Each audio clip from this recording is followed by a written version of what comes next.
Monday की गिरावट के बाद मंगलवार की तेजी और मंगलवार की तेजी के बाद आज बुधवार को फिर से गिरावट। सिल्वर में क्या हो रहा है आइए समझने की कोशिश करते हैं। आज तारीख है 31 दिसंबर, दिन है बुधवार। सोमवार को हमें कॉमेक्स में स्पॉट सिल्वर में एक नया हाई देखने को मिला, तकरीबन $84 के आसपास। वहां से हमको एक अच्छी खासी गिरावट देखने को मिली जो कि $76 की थी। उसके बाद फिर से तेजी आई $81 तक की और फिर उसके बाद हमको गिरावट देखने को मिली जो कि तकरीबन 70.52 का लो बनाने के बाद कल मंगलवार को मार्केट फिर संभलती हुई दिखी जिसने $77 के आसपास का हाई बनाया और सब कुछ अच्छा चल रहा था। अचानक ऐसा क्या हुआ कि सिल्वर में फिर से डाउनसाइड मूव आ गया।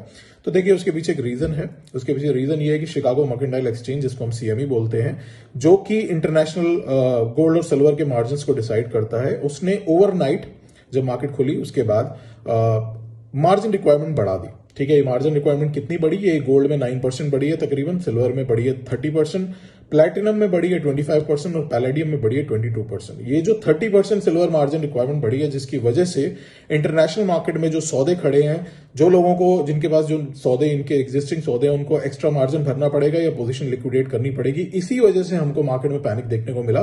पहले तो गोल्ड में पैनिक देखने को नहीं मिल रहा था, लेकिन अब गोल्ड में भी पैनिक देखने को हमको इसमें मिल रहा है। तो ये इसका एक मेन रीजन है जिसकी वजह से आज मार्केट गिरी। ये पहली न्यूज थी।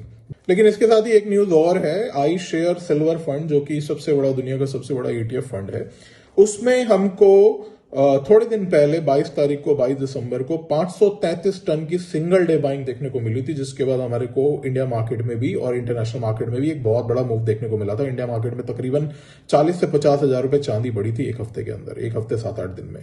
उसके बाद इन्होंने 4 दिन सेलिंग की, लेकिन ये सेलिंग का जो प्रेशर था वो थोड़ा कम था। देखिए एक चीज मैं आपको बताऊं, 533 टन की बात कर रहा हूं मैं, ना 533 किलो बोल रहा हूं ना क्विंटल बोल रहा हूं, ये टन की बात कर रहा हूं। टन बहुत बड़ा फिगर होता है। तो एक दिन में इतनी बाइंग हुई जितनी इनकी पूरे महीने की बाइंग नहीं होती। उसके बाद इन्होंने 3-4 दिन कंटिन्यूअस सेलिंग की, 95 टन की, 56 टन की, फिर 56 टन की और फिर 84 टन की। ये फिगर बैठता तकरीबन 240 टन के आसपास। उसके नहीं 293 टन के आसपास। उसके बाद भी इनके पास 240 टन की नेट बाइंग थी उस डेट से, उससे पहले की भी थी। उसके बाद इन्होंने कल फिर 149.6 टन की बाइंग की और इसके बाद जो 22 दिसंबर के बाद जो अभी लेटेस्ट फिगर है इनका, वो तकरीबन 390 टन के आसपास बाइंग है। एक चीज को समझिए, अगर एक ETF फंड इस रेट पे भी बाइंग कर रहा है तो इसका मतलब उसको थोड़ा सा पॉजिटिव आउटलुक दिख रहा है। लेकिन अब ये मार्जिन रिक्वायरमेंट फंडिंग की वजह से मार्केट कैसा रहता है कैसा नहीं रहता वो थोड़ा समझने वाली बात है। फिलहाल सिल्वर चल रही है $70.90 के आसपास। इसमें देखिए पहला सपोर्ट तो वही है 70.50 और 70 या 69.50 मान लीजिए, 70 मान लीजिए। 70 एक साइकोलॉजिकल फिगर है जिससे ये पिछली बार रिवर्स हुआ था। तो 70.50 से लेकर 70 का एक जोन है। अगर ये उस लेवल को भी तोड़ देता तो हमको हो सकता है इसमें थोड़ी सी पैनिक सेलिंग इस बार देखने को मिल जाए। ठीक है, तो मेरी लोगों से यही सलाह रहेगी, जो ट्रेडर्स हैं वो थोड़ा सा दूर रहें, क्योंकि मार्केट में डेफिनेटली रिस्क बड़ा है, रिवॉर्ड भी बहुत बड़े हैं। एक एक बारी में 3-3, 4-4 हजार पॉइंट के मूव मिल रहे हैं। लेकिन आप अगर पोजीशन को फ्लिप कर दें कि अगर मान लीजिए आप गलत साइड बैठ गए तो आपको तुरंत उतना नुकसान भी हो सकता है। ठीक है, बाकी जो लोग पोजिशनल बाइंग करने वाले हैं, ETF बाइंग करने वाले हैं, वो एकदम निश्चिंत रहें, क्योंकि नीचे जा सकती है लेकिन नीचे से फिर सपोर्ट है। 70 तोड़ेगी तो 68 तक जा सकती है। 68 के आसपास मेरे को लग रहा है कि 80-90% चांसेस से संभल जानी चाहिए, नहीं होगा तो 66 तक भी जा सकती है। ओवरऑल जैसे मैंने आपको कल की वीडियो में बताया था, तकरीबन $55 के आसपास का इसमें एक लॉन्ग टर्म सपोर्ट बन गया है। और खैर वो सपोर्ट तो खैर यहां से भी अभी तकरीबन $15 नीचे, और वो बहुत बड़ा फिगर होता है।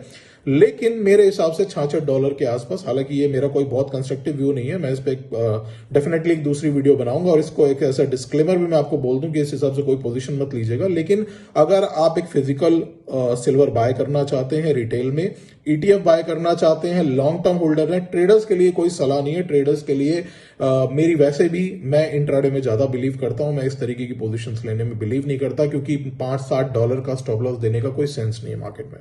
ठीक है, तो मेरे हिसाब से अभी तो फिलहाल हाल फिलहाल $70 के आसपास का सपोर्ट है। वो तोड़ा तो हो सकता है $1.5-2, 68 हो सकता है $66 तक भी चली जाए मार्केट। लेकिन ये किसी भी एंगल से यहां से सेलिंग की कोई भी रिकमेंडेशन नहीं है। जो लॉन्ग टर्म्स बायर हैं, जो पोजीशन फिजिकल सिल्वर लेना चाहते हैं, ETF लेना चाहते हैं, उन लेवल्स के आसपास कहीं बाइंग करके चलें। बाकी इसके ऊपर मैं और मेरी टीम एक कंस्ट्रक्टिव वीडियो बहुत जल्दी बना देंगे। ये 2 न्यूज को ध्यान में रखिएगा। पहला तो मार्जिन बढ़ा, इस वजह से ये मार्केट गिरी, और दूसरा ETF में बाइंग अभी भी है, इस रेट पे भी है, तो इसका मतलब पॉजिटिव आउटलुक है। हालांकि ये जो फिगर है 149 टन का, ये कल का फिगर है। बेसिकली आज जो बाइंग होगी वो कल सवेरे अपडेट होगी हमारे पास तकरीबन सवेरे 4:30-5 बजे। तो कल क्या रहता है वो फिर समझने वाली बात है, लेकिन अगर कल फिर बाइंग रहती है तो इसका मतलब ईटीएफ में they are very very highly positive, और हो सकता है उनको ऐसा लग रहा है कि मार्केट नई ऊंचाइयों को छू सकता है। तो सावधानी के साथ ट्रेड करें। किसी भी तरीके से ये इंट्राडे ट्रेडर्स के लिए कोई पोजीशन रिकमेंडेशन नहीं है, लेकिन हाँ जिनको फिजिकल लेनी है वो थोड़ा सा वेट करें, या फिर अगर लेनी है, अगर आपको लगता है कि पिछली बार की अपॉर्चुनिटी मिस हो गई तो थोड़ा थोड़ा आप एक्यूमुलेट कर सकते हैं। ईटीएफ वाले भी थोड़ा थोड़ा एक्यूमुलेट कर सकते हैं। ईटीएफ में एक चीज मैं आपको बता दूं, ईटीएफ में सिल्वर 20 में तकरीबन 199 का एक ड्रॉप लो लगा था मंडे को, अभी चल रही है 216। तो अगर आपको उस रेट के आसपास या 200 के आसपास या 205 के आसपास भी मिलता है तो आप एंट्री कर सकते हैं। मैं सिल्वर 20 की बात कर रहा हूं, ऐसे तो सिल्वर काफी है। सिल्वर 20 निपॉन की है, तो आप, हालांकि ये मेरे को कोई पेड रिकमेंडेशन नहीं है, मैं सिर्फ आपको वो बता रहा हूं जो जिसमें हम खुद इन्वेस्ट करते हैं, ठीक है। तो 200 के आसपास, 205 के आसपास आप धीरे धीरे इन्वेस्टमेंट कर सकते हैं। किसी भी तरीके की ट्रेडिंग रिकमेंडेशन मेरी साइड से इसमें नहीं है। फिजिकल वालों के लिए है, ईटीएफ वालों के लिए धीरे धीरे एक्यूमुलेट करिए। कहीं ना कहीं सिल्वर का ओवरऑल फंडामेंटल डिमांड बहुत अच्छी बनी हुई है। ये जो बैटरी की न्यूज है, ये है, वो एक अलग बात है, वो नॉइज को दूर कीजिए। लेकिन ओवरऑल चाइना वाली न्यूज से कि चाइना उस पर रिस्ट्रिक्शन लगा रहा है, अब चाइना रिस्ट्रिक्शन मान लीजिए पोस्टपोन कर देता है, वो एक अलग बात है, तो फिर एक न्यूज बेस्ड मार्केट हो जाएगी। अदरवाइज जो अभी तक न्यूज आ रही है कि वो एक्सपोर्ट पे कर्ब करेगा, लगाम लगाएगा, थोड़ा सा उसको बैन करेगा, तो उस वजह से प्लस फिजिकल डिमांड की वजह से, सोलर की वजह से, ईवी की वजह से सिल्वर का आउटलुक थोड़ा सा ब्राइट ही लगता है। अगर आप फिजिकल लेने वाले हैं या फिर लॉन्ग टर्म होल्डर हैं, आप ले सकते हैं। ट्रेडर्स को मेरी कोई सलाह नहीं है, ट्रेडर्स थोड़ा सा दूर रहे मार्केट्स में, मार्केट में बहुत वॉलेटाइल मूव है। थैंक यू सो मच, मिलते हैं किसी और वीडियो में।